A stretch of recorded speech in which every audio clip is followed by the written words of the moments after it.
से ना जो रिजर्व वाला पार्ट है, जो अलग अलग टाइप ऑफ जो रिजर्व होता है ना, वो देखने का काम करेंगे। ठीक है, जैसे भाई किसको बोलते हैं रेवेन्यू रिजर्व, किसको बोलते हैं कैपिटल, किसको बोलते हैं सीक्रेट रिजर्व। फिर आप बहुत फ्रिक्वेंटली सुने होंगे भाई जनरल रिजर्व। फिर कभी कभी आप सुनोगे भाई फिर फंड किसको बोलते हैं। फिर आपका आ जाएगा स्टेटोरी रिजर्व, ये भी एक प्रकार का आपका रिजर्व है। तो ये टाइप ऑफ रिजर्व हम लोग इस वीडियो में सीखेंगे। ठीक है, सबसे पहला जो रिजर्व आपको देखने का मिल रहा है क्या, वो आपका रेवेन्यू रिजर्व। अब बोलते किसको है रेवेन्यू रिजर्व? सिंपल शब्द आसान भाषा में कि कंपनी क्या कमाती है, आपका नेट प्रॉफिट। ठीक है ना, बड़ा सा नेट प्रॉफिट कमाई, इसका जो कुछ पैसा जब वो बचा के रख लेती है कि भाई फ्यूचर में कभी किसी भी कारण से काम देगा ना, उस जो छोटा सा पोर्शन है ना, ये जो छोटा सा पोर्शन है, इसको बोलते हैं क्या, रिजर्व। ठीक है, ये अगर इसको हम पूरा नेट प्रॉफिट लीजिएगा, इस पूरा सर्कल को अगर आप नेट प्रॉफिट लीजिएगा, तो इस सर्कल में थोड़ा सा पैसा जो आप बचा लिए उसे क्या बोलेंगे, रिजर्व। इसीलिए इसका डेफिनेशन में क्या लिखा था, reserve is revenue reserve is a reserve created by setting aside part of net profit. यानी कि नेट प्रॉफिट से जो पैसा बचाए हैं, ठीक है, फ्यूचर के लिए, कभी किसी भी कारण से फ्यूचर में पैसा जरूरत पड़ सकता है, हो जाता है कोई बुरा पल में काम आ जाए, कभी अपॉर्चुनिटी आ जाए, तो किसी भी कारण से, ठीक है, तो उसको मेनली बोलते हैं रेवेन्यू रिजर्व। अब रेवेन्यू रिजर्व को लेके खास बात ध्यान में रखिएगा, रेवेन्यू रिजर्व को ही हम लोग केवल डिविडेंड के तौर पे बांट सकते हैं। डिविडेंड के तौर पे बांट सकते हैं, इसका बोलने का मतलब क्या है, जैसे कि आपको जानते होंगे, जो कंपनी जो पैसा लगाती है, उन लोग क्या बोलते हैं, उन लोग को हम लोग बोलते हैं शेयर होल्डर। शेयर होल्डर बोलते हैं। तो शेयर होल्डर को जो डिविडेंड देने का काम होता है, वो कौन रिजर्व से दे सकते हैं, केवल आपका रेवेन्यू रिजर्व से। क्या हम लोग कैपिटल रिजर्व से या सीक्रेट रिजर्व से निकाल के दे सकते हैं? नहीं दे सकते, खासकर कैपिटल रिजर्व से तो बिल्कुल भी नहीं दे सकते। ठीक है, सीक्रेट रिजर्व में क्या है वो उस समय देख लेंगे। अब रेवेन्यू रिजर्व मेनली दो प्रकार से हम लोग उसको डिवाइड किए हैं। एक जनरल रिजर्व, जो आप अपना किताब में बहुत फ्रिक्वेंटली देखने को आपको मिलेगा, जनरल रिजर्व। ठीक है, जनरल रिजर्व जो होता है ना, उसका और भी अलग नाम है। वैसे आपका, जैसे कि आपका नाम क्या है, और आपका फ्री रिजर्व या तो फिर कंटीजेंसी रिजर्व। ठीक है, जनरल रिजर्व जो होता है ना, इसको हम लोग प्रॉफिट से बनाते हैं, इसमें कोई और नहीं, क्योंकि भाई अगर टाइप ऑफ रेवेन्यू रिजर्व है तो ये प्रॉफिट से ही बनेगा। To meet unforeseen contingency, that is why it's also called free reserve and contingency reserve. आसान भाषा में, इस रिजर्व में जो पैसा डाला हुआ है ना, जनरल रिजर्व में, इसका पैसा फ्रीली, कंपनी फ्रीली उसको जहां मन करे, चाहे शेयर मार्केट में, चाहे कंपनी का ग्रोथ में, चाहे किसी का पेमेंट में, उसको जो मर्जी आ जाए, वो उस जगह जनरल रिजर्व का पैसा को इस्तेमाल यूटिलाइज कर सकती है, कोई रोक टोक नहीं है। इसीलिए इसको दूसरा नाम क्या है, फ्री रिजर्व। समझ, या कभी कभी इसको कंटीजेंसी रिजर्व भी बोलते हैं।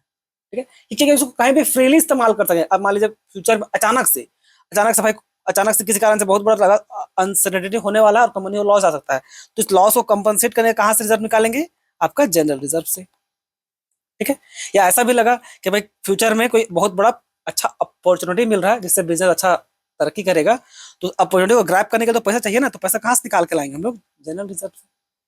तो मेन जनरल रिजर्व इसी को बोलते हैं। ठीक है, इसका पैसा हम लोग फ्रीली कहीं भी इस्तेमाल कर सकते हैं। ये कुछ इंपॉर्टेंट जनरल रिजर्व है, जैसे मतलब जनरल रिजर्व मतलब कहाँ कहाँ पैसा को इस्तेमाल कर सकते हैं, स्ट्रेंथन फाइनेंशियल पोजीशन, कंपनी का फाइनेंशियल पोजीशन सुधारने के लिए इस्तेमाल कर सकते हैं। यूज फॉर डिविडेंड, जैसा आपको बताएं, टू मीट अनफोर्सिन लॉस, जैसा आपको बता दी, तीनों बता दिए। ठीक है, अब बात कीजिए स्पेसिफिक रिजर्व। स्पेसिफिक, जैसा इसका नाम में क्या लिखा हुआ है, स्पेसिफिक। तो ये जो रिजर्व का जो पैसा होगा, इसमें जो मान लीजिए इस रिजर्व का पैसा जो पर्पस के लिए बना होगा ना, वो उसी पर्पस पे खर्चा होगा। इसीलिए इसको बोलते हैं क्या, specific reserve is created out of profit for specific purpose. ये रिजर्व कुछ खास पर्पस के लिए ही बना हुआ है। मान लीजिए आप एक कैंपेन चला दिए थे आपका अपना कंपनी में, कि होता है जैसे क्लासमेट कॉपी चलाती है, मान लीजिए क्लासमेट कॉपी है, या और भी जो भी ब्रांड है, ये लोग कैंपेन चलाती नहीं है कि आप मेरा कंपनी का प्रोडक्ट खरीदिए, क्लासमेट का कॉपी खरीदिए, आपका खरीदा हुआ का तो 2% जो हिस्सा है वो हम गरीब बच्चों में दान में दे देंगे। तो कंपनी की 2% जितना भी कंपनी सेल करेगी पैसा, तो उसका एक रिजर्व बना चलना पड़ेगा ना, कि भाई मान लीजिए हम 1,000 करोड़ का कंपनी सेल की है, तो उसका 2% निकाल के देना पड़ेगा ना डोनेशन में, क्योंकि भाई प्रॉमिस किए हैं, तो इसके लिए अलग से रिजर्व बना देंगे। तो क्या हो गया, वो प्रकार का हो गया आपका स्पेसिफिक रिजर्व। अब वो जो 2% पैसा जो निकाल के रखे थे गरीब बच्चों को दान में देने के लिए, जो कंपनी क्लासमेट निकाल के रखी है, क्या उसको कहीं और आप किसी और पर्पस के इस्तेमाल कर सकते हैं? तो जवाब है नहीं। फिर वो स्पेसिफिक कहाँ रह जाएगा, स्पेसिफिक मतलब जिस पर्पस से वो बना हो, जिस पर्पस से उसको बनाया गया हो, उसी पर्पस में वो इस्तेमाल होगा और कहीं भी नहीं होगा। इसीलिए इसका नाम क्या पड़ता है, स्पेसिफिक रिजर्व। और इसी को हम लोग क्या बोलते हैं, फंड। क्या बोलते हैं इसी को, फंड शॉर्ट में, ठीक है। Some specific reserve are created by complying with law. और जैसे कुछ ऐसा भी रिजर्व होता है जिसको आपको स्पेसिफिक बनाना तो पड़ेगा, बट वो मैंडेटरी होता है लॉ के लिए। लॉ आपको मैंडेटरी फोर्स कर देगी कि तुमको ये रिजर्व बनाना ही पड़ेगा, ठीक है। जैसे कि एक आपका डीआरआर, डिवेंचर रिडम्पशन रिजर्व, और आपका वर्कमैन कंपनसेशन रिजर्व, खास कर ये दो रिजर्व, ठीक है। फ्लक्चुएशन फंड तो आपको ये मर्जी पे है कि आप बनाइए चाहे मत बनाइए, ठीक है। यानी कि ये भी आपका स्पेसिफिक रिजर्व है, लेकिन जो कंपनी जो फोर्स करती है ना, उसको क्या बोलते हैं, स्टैट्यूटरी रिजर्व, स्टैट्यूटरी रिजर्व, ठीक है। और एक क्या आपका मान लीजिए स्पेसिफिक रिजर्व। अगर इन दोनों में अगर डिफरेंस निकालना हो तो क्या होगा, ये लॉ के द्वारा आपको मैंडेटरी बनाना ही पड़ेगा। स्टैट्यूटरी रिजर्व में क्या होगा, लॉ के द्वारा आपको मैंडेटरी बनाना ही पड़ेगा, दूसरा ऑप्शन आपके पास नहीं है। जैसे कि आपका डीआरआर, जैसे गवर्नमेंट का लॉ है बनाने का। आपका वर्कमैन कंपनसेशन फंड या रिजर्व जो बोलिए, ठीक है, आपको बता देगा फंड लिखा हुआ मतलब क्या, क्या स्पेसिफिक पर्पस के लिए वो जा रहा है। ये होता क्या, वर्कमैन कंपनसेशन फंड, मान लीजिए कंपनी है, कोई भी एक कंपनी है, मान लीजिए ये ABC लिमिटेड कंपनी है, इसका अपना वर्कर होगा ना, होगा कि नहीं, इसका अपना बहुत सारा वर्कर होगा। अब काम करने के दौरान अगर किसी वर्कर को चोट लग जाए, तो जो पैसा होता है ना, मेडिकल का जो खर्चा आएगा, इस रिजर्व से निकाल के दिया जाता है, ठीक है। इस रिजर्व से कंपनसेशन, वर्कमैन कंपनसेशन फंड से, उस रिजर्व से वो पैसा उसी पर्पज पे इस्तेमाल होता है, समझ में आया? तो ये भी एक प्रकार का, ऐसे बोला तो मैंडेटरी नहीं है, लेकिन ये वाला मैंडेटरी है। तो लॉ जो आपको एकदम मजबूर कर देगी ना, जहां पर लॉ आपको फोर्स करेगी, उसको क्या बोलते हैं, आपका स्टैट्यूटरी रिजर्व। और जो अभी भी स्पेसिफिक नेचर का तो है, लेकिन उसको लॉ मजबूर नहीं की थी। जैसे आपको वो जो थोड़ा एग्जाम्पल दिए थे, बच्चा लोग का दान के लिए 2% हम लोग अलग से रिजर्व बना के चलते हैं, ठीक है। जैसे गवर्नमेंट को ले लीजिए ना, गवर्नमेंट आपको आइडिया नहीं होगा, टैक्स, गवर्नमेंट देखिएगा ना 2% आपका एजुकेशन टैक्स लेती है, एजुकेशनल सेस बोल के लेती है। तो वो पैसा गवर्नमेंट केवल एजुकेशन पे खर्च करती है और कहीं नहीं। बाकी टैक्स का पैसा गवर्नमेंट को जहां मर्जी आए, सड़क पे, रोड पे, घर पे फ्री बांट दे, कुछ भी करे। लेकिन जहां पर वो लिख दी है कि भाई 2% हम, 2% 4% जो एजुकेशन पे जो पैसा हम ले रहे हैं बच्चा पब्लिक से, वो पैसा केवल एजुकेशन के नाम पे ही जाएगा और कहीं नहीं जाएगा, ठीक है। तो स्पेसिफिक बोलने का यही मतलब होता है, दोनों स्पेसिफिक ही है, बट जब स्टैट्यूटरी रिजर्व बोलते हैं मतलब क्या, ये भाई लॉज को मैंडेट करके रखा है और ये इसको लॉ मैंडेट नहीं किया है। क्लियर है? तो आई होप आपको सब तरफ का यहाँ तक तो जितना भी टाइप ऑफ जो रेवेन्यू रिजर्व है आपको क्लियर हो गया होगा। जनरल रिजर्व हो गया, इसी को क्या बोलते हैं, फ्री रिजर्व भी बोलते हैं, इसी को कंटीजेंसी रिजर्व भी बोलते हैं। स्पेसिफिक रिजर्व में मिले आपको दो प्रकार का रिजर्व हम फोकस करने बोले, एक आपका स्टैट्यूटरी खुद और एक स्पेसिफिक रिजर्व। दोनों एक प्रकार का स्पेसिफिक ही है, पर ये वाला स्पेसिफिक किस कारण से, बाय लॉ, और ये क्या है, कंपनी अपना इच्छा से बनाई है, ठीक है। अब आ जाइए कैपिटल रिजर्व।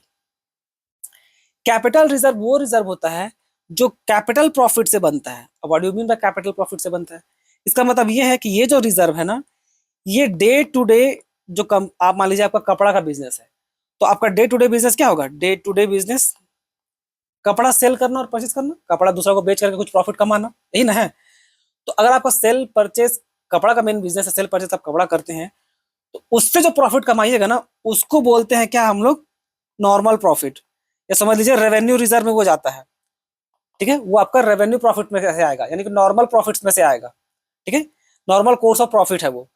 कैपिटल प्रॉफिट क्या होता है, कैपिटल प्रॉफिट वो प्रॉफिट हो गया जो आपका normal day to day business से आपने कमाया है। आपका मेन बिजनेस क्या है भाई, मेन बिजनेस है क्लोथ का, मेन बिजनेस हम लोग का क्लोथ का है, क्लोथ हम लोग सेल परचेज करते हैं, उसमें हम लोग पैसा कमाते हैं, मेन बिजनेस वो है।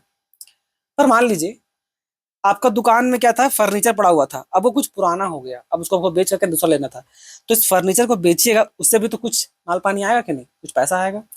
तो मान लीजिए फर्नीचर को बेचने के बाद आपके पास 10,000 रुपये जो आया है, वो आपका डे टू डे बिजनेस का, डे टू डे बिजनेस यानी कि रेवेन्यू प्रॉफिट का काम नहीं है, नॉर्मल कोर्स ऑफ प्रॉफिट से आप उसको नहीं कमाए हैं। ये जो पैसा आप कमाए 10,000 रुपया जो आपको फर्नीचर बेच के मिला, वो आपका एक प्रकार का कैपिटल प्रॉफिट है। वो आपका नॉर्मल कोर्स ऑफ बिजनेस में नहीं आता, आपका काम फर्नीचर बेचना थोड़ी ना था, आपका मेन काम क्या है, आपका मेन काम तो कपड़ा बेचना है ना, ठीक है। तो ये, तो भाई एग्जांपल ऑफ कैपिटल प्रॉफिट देख लीजिए। हाँ, और दूसरा क्या, इस प्रॉफिट को हम लोग, इस पैसा को, कैपिटल रिजर्व को हम लोग डिविडेंड के तौर पे इस्तेमाल नहीं कर सकते, याद रखिएगा। जैसे एग्जांपल में क्या है, profit on sale of fix asset, आप profit earn by forfeiture of share, अब ये हायर क्लास में पढ़िएगा फोर फीचर ऑफ शेयर क्या होता है। Security premium earn by issue share of debenture, ये भी यहाँ से पढ़िएगा। हालांकि शेयर क्या होता है, डिबेंचर क्या होता है, बेस्टिंग इसी में आप पढ़ लीजिएगा। Profit prior to incorporation, profit prior to incorporation यानी कि कंपनी को खोलने से पहले जो भी पैसा कमाइएगा ना, उसको क्या बोलते हैं, profit prior to incorporation. Incorporation का मतलब ही होता है कंपनी को खोलना, ठीक है। अब अगर आपको दिमाग में लग रहा होगा सर जब कंपनी खुला ही नहीं है, मान लीजिए 1 मई को कंपनी खुलती है, ठीक है, 1 मई को कंपनी खुलती है, अब इसके पहले आप, हाँ, 31 मार्च, 1 अप्रैल से हम लोग का अकाउंटिंग पीरियड स्टार्ट होता है, तो 1 अप्रैल से 1 मई को लेके कितना हो गया, 1 महीना। तो 1 महीने जो आप पैसा कमाए वो प्रॉफिट क्या कहलाता है आपका, प्रॉफिट प्रायर टू इनकॉर्पोरेशन। दिमाग में दौड़ गया होगा कि सर जब कंपनी ही 1 मई को खुली है तो इससे पहले प्रॉफिट कैसे कमा सकते हैं, वो अभी आपको समझ में नहीं आएगा बच्चों। प्रैक्टिकल लाइफ में क्या होता है ना कि आप लॉ कंपनी खोलने का मतलब क्या है भाई, गवर्नमेंट आपको अप्रूवल कब देती है, तो जब गवर्नमेंट को अप्लाई कीजिएगा ना, तो अप्लाई किए होंगे आप 1 अप्रैल को। अब गवर्नमेंट क्या टाइम खींचती है थोड़ा सा, अब मान लीजिए गवर्नमेंट लगा दी 1 महीना आपको सर्टिफिकेट देने में, तो जब तक सर्टिफिकेट आपको मिलेगा नहीं ना इनकॉर्पोरेशन का, जब तक आपको इनकॉर्पोरेशन का सर्टिफिकेट नहीं मिलेगा, जैसे यहाँ पर वर्ड लिखा हुआ इनकॉर्पोरेशन, तब तक मान लीजिए लॉ का नजर में आपका कंपनी खुला नहीं है। भले आप बिजनेस कर रहे हैं, भले आप बिजनेस कर रहे हैं, लेकिन लॉ का नजर में अभी भी आपका बिजनेस ओपन नहीं हुआ है। तो इससे पहले जो भी प्रॉफिट कमाए वो सब क्या कहलाएगा, प्रॉफिट प्रायर टू इनकॉर्पोरेशन, और ये पैसा कहाँ चल जाएगा आपका, कैपिटल रिजर्व में। तो आई होप कोई भी डाउट नहीं रहा होगा आपका मन में। तो कैपिटल प्रॉफिट कहाँ इस्तेमाल कर सकते हैं, कैपिटल प्रॉफिट जनरली हम लोग इस्तेमाल करते हैं जो कैपिटल लॉस है उसको ठीक करने में। Fully paid up bonus share, fully याद रखिएगा, वर्ड क्या है, fully paid up, fully paid bonus share issue कर सकते हैं। अच्छा, अब ये हालांकि ये थोड़ा हायर क्लास के लिए पर आपका बुक में था तो डाल दिए। Dividend can be declare out of capital profits, थोड़ा देर पहले क्या बोले थे कि रेवेन्यू रिजर्व और कैपिटल रिजर्व में ये बढ़ता है, डिविडेंड पे ये नहीं बढ़ता है। पर कुछ स्पेशल सिनेरियो में, देखो थोड़ा हायर क्लास के लिए आपको बता रहे हैं, थोड़ा रेफरेंस बुक उठाकर डाला हुआ है, लेकिन ये थोड़ा हायर क्लास का है। कैपिटल रिजर्व कुछ केस में एज ए डिविडेंड के तौर पे भी आप बांट सकते हैं। अब वो केस कब फुलफिल होगा, अगर आपका आर्टिकल ऑफ एसोसिएशन अलाउ करे। अब आर्टिकल ऑफ एसोसिएशन का आपको मतलब ही नहीं पता होगा, बाद में पढ़िएगा। कैपिटल प्रॉफिट्स अगर कैश में आ जाए बेच करके, अभी केवल बुक्स में हम लोग एंट्री करते हैं ना, तो बुक्स तो प्रॉफिट दिखा अलग चीज है, लेकिन उसको सेल करके आपका हाथ में पैसा आ जाना चाहिए। All capital loss return of, जितना भी कैपिटल लॉस है सब राइट ऑफ कर दीजिए। जब ये सारा कंडीशन फुलफिल करेगा ना, तो उस स्पेशल सिनेरियो में आप कैपिटल रिजर्व को भी डिविडेंड के तौर पे बांट सकते हैं, वरना बाकी टाइम आप नहीं बांट सकते। तो मैं तो अगर क्वेश्चन अगर पूछता है कि क्या हम लोग कैपिटल रिजर्व को प्रॉफिट डिविडेंड के तौर पे बांट सकते हैं, तो अगर और आगे पीछे कुछ नहीं पूछ रहा है वो, तो सीधा जवाब है कि नहीं, नहीं बांट सकते। पर अगर स्पेशल कंडीशन ने पूछा कि capital profits can be paid as dividend in which case, तो ये पर्टिकुलर केस में वो पॉसिबल है। क्लियर। आ जाइए सीक्रेट रिजर्व पे। अब सीक्रेट रिजर्व क्या होता है, सीक्रेट क्या होता है, सीक्रेट रिजर्व बोलने का मतलब है कि इस सीक्रेट रिजर्व को आप बैलेंस शीट में शो नहीं किए। बैलेंस शीट में शो नहीं किया मतलब पब्लिक को नहीं पता चल रहा है कि ये इस तरह का भी कोई रिजर्व कंपनी में मेंटेन है, ठीक है। Such reserve stand in the financial position but not does not show true profit, ये कंपनी का ग्रोथ के लिए फाइनेंशियल पोजीशन को स्ट्रॉन्ग करती है, पर इस तरह का प्रॉफिट को डिस्क्लोज नहीं करता है। बुक इस लैंग्वेज में, रियलिटी में ऐसा कुछ नहीं होता। रियलिटी में बच्चों आपको ट्रांसपेरेंसी रखना पड़ेगा, समझ में आया? कि भाई जितना ट्रांसपेरेंसी रहे उतना हम लोग मान के चलते हैं कंपनी उतना ईमानदार है। ये सब नौटंकी ड्रामा कीजिएगा तो पब्लिक का ट्रस्ट टूट जाएगा। पर बुक में था तो पढ़ाना पड़ता है, लेकिन रियल लाइफ में कोई नहीं करता। रियल लाइफ में सब ट्रांसपेरेंसी चाहिए कि भाई तुम एक एक पैसा कहाँ खर्च कर रहे हो पूरा डिटेल हिसाब करके दो, ठीक है।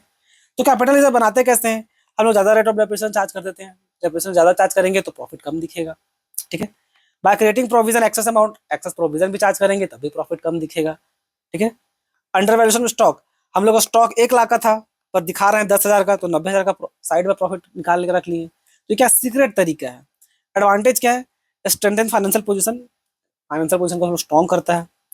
अनएक्सपेक्टेड लॉस आ गया तो भाई चुपके से निकाल सकते हैं। कहीं मम्मी करती नहीं है, किसी के पास पैसा नहीं था, बहुत दिक्कत हो रहा है, भाई पैसा तो है नहीं, तो अचानक से मम्मी देखिएगा कहीं से खजाना निकाल के देगी कि है बेटा इतना पैसा है, तो अच्छा लगता है। तो वो मम्मी के सही है, कंपनी के लिए सही नहीं है। कंपनी में ट्रांसपेरेंसी चाहिए, जितना हो सके उतना ज्यादा ट्रांसपेरेंसी चाहिए। डिसएडवांटेज, ये true fair and fair view नहीं दिखा रहा है पब्लिक को अपना। मैनेजमेंट में मिस यूज हो सकता है, जो आप कल्चर के मैनेजमेंट का पावर में बनते हैं और आप सीक्रेट रिजर्व बनाते हैं, आपका नियत अच्छा है, मान लीजिए आप अच्छे इंसान है, चलिए आप अच्छा रिजर्व रिजर्व बना के रखें सीक्रेट रिजर्व, भाई जब जरूरत पड़ेगा तो इस्तेमाल करेंगे। पर आपका जो बात जो आएगा कुछ जो थोड़ी ना वो अच्छा होगा, जो आपका सीनियर या आपका जूनियर वो अच्छा होगा, पैसा का मिसयूज भी हो सकता है, पता तो है नहीं किसी को। And possibility of dishonesty, obviously dishonesty का भी पॉसिबिलिटी है। A shareholder get low dividend, और शेयर होल्डर को जो ज्यादा पैसा मिलता है, अब आप चुपके से पैसा बचा लिए तो कम डिविडेंड मिलेगा। तो ये कुछ स्पेशल टाइप ऑफ रिजर्व था, ठीक है, जितना था सारा कवर कर दिए। आई होप आपको सब समझ में आ गया होगा।